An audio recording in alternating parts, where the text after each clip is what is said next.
8 अगस्त 1942 मुंबई का ग्वालियर टैंक मैदान। हजारों की भीड़ और एक ऐसा ऐतिहासिक प्रस्ताव जिसने ब्रिटिश साम्राज्य को सीधी चुनौती दी। लेकिन कुछ ही घंटों में ये जनसैलाब एक सन्नाटे में बदल गया। देश के लगभग सभी बड़े नेताओं को रातों रात उठाकर जेल की कोठरी में डाल दिया गया। ट्रेड यूनियनवादी यूसुफ मेहराली ने एक सीधा नारा गढ़ा था, भारत छोड़ो। इसी मंच से महात्मा गांधी ने अपने अब तक के सबसे उग्र रुख का परिचय दिया। उन्होंने देश को मंत्र दिया, करो या मरो।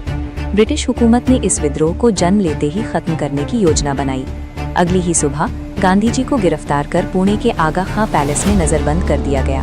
ब्रिटिश प्रशासन ने कांग्रेस वर्किंग कमेटी के सभी प्रमुख चेहरों को चुन चुनकर अलग अलग जेलों में डाल दिया। रातों रात देश का सबसे बड़ा राजनीतिक संगठन नेतृत्व विहीन हो गया। जब आंदोलन के पहले ही दिन उसका पूरा शीर्ष नेतृत्व सलाखों के पीछे था, तब इस नेतृत्व विहीन क्रांति ने ब्रिटिश साम्राज्य की जड़ें कैसे हिला दी। 1942 तक दुनिया द्वितीय विश्व युद्ध की आग में झुलस रही थी।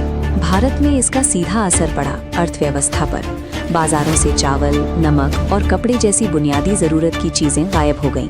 रसद और परिवहन की प्राथमिकता बदल चुकी थी।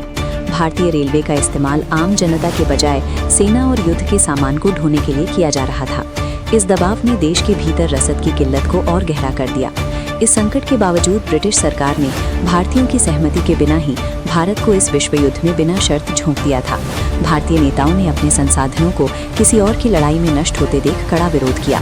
मार्च 1942 में सर स्टैफर्ड क्रिप्स ब्रिटिश सरकार की ओर से एक कूटनीतिक प्रस्ताव लेकर आए, लेकिन इस मिशन ने पूर्ण आज़ादी के बजाय भारत के विभाजन और महज डोमिनियन स्टेटस की पेशकश की, जो कांग्रेस को स्वीकार नहीं थी।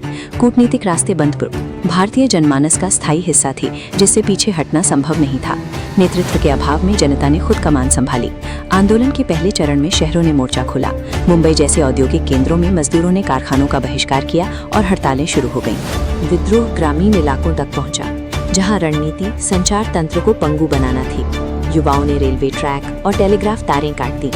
बलिया, तमलुक और सतारा में ब्रिटिश शासन गायब हो गया और समानांतर सरकारें स्थापित हुईं। केंद्रीय नेता न होने के कारण अंग्रेजों के लिए इसे नियंत्रित करना मुश्किल हो गया। हर प्रदर्शनकारी खुद ही अपनी कमान संभाल रहा था। हालांकि इस विद्रोह को सभी राजनीतिक दलों का साथ नहीं मिला। मुस्लिम लीग, कम्युनिस्ट पार्टी और हिंदू महासभा ने अपने अपने कारणों से इस आंदोलन से दूरी बनाए रखी। ब्रिटिश हुकूमत ने इस जनउभार को कुचलने के लिए हिंसक रास्ते अपनाए।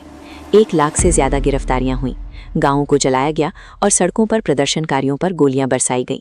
1944 आते आते अंग्रेजों ने सड़कों पर आंदोलन को दबा दिया था, लेकिन जो आंधी अगस्त 1942 में उठी थी, उसकी सामरिक जीत अब भी बाकी थी। इस आंदोलन ने युवा नायकों की एक नई खेप तैयार की। अरुणा, आसफ अली और राम मनोहर लोहिया जैसे नेताओं ने भूमिगत रहकर गुप्त रेडियो स्टेशनों के जरिए आज़ादी की लौ को जलाए रखा। आज़ादी की मांग अब भारतीय जनमानस का स्थायी हिस्सा थी, जिससे पीछे हटना संभव नहीं था। अगस्त क्रांति के आंतरिक दबाव और द्वितीय विश्व युद्ध के भारी बोझ ने ब्रिटिश प्रशासन की रीढ़ हिला दी थी।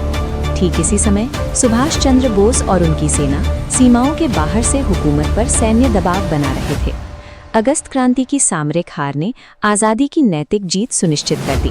अंग्रेज अब भारत में टिक नहीं सकते थे और 1942 के इसी संघर्ष ने 1947 की पूर्ण स्वतंत्रता का मार्ग प्रशस्त किया।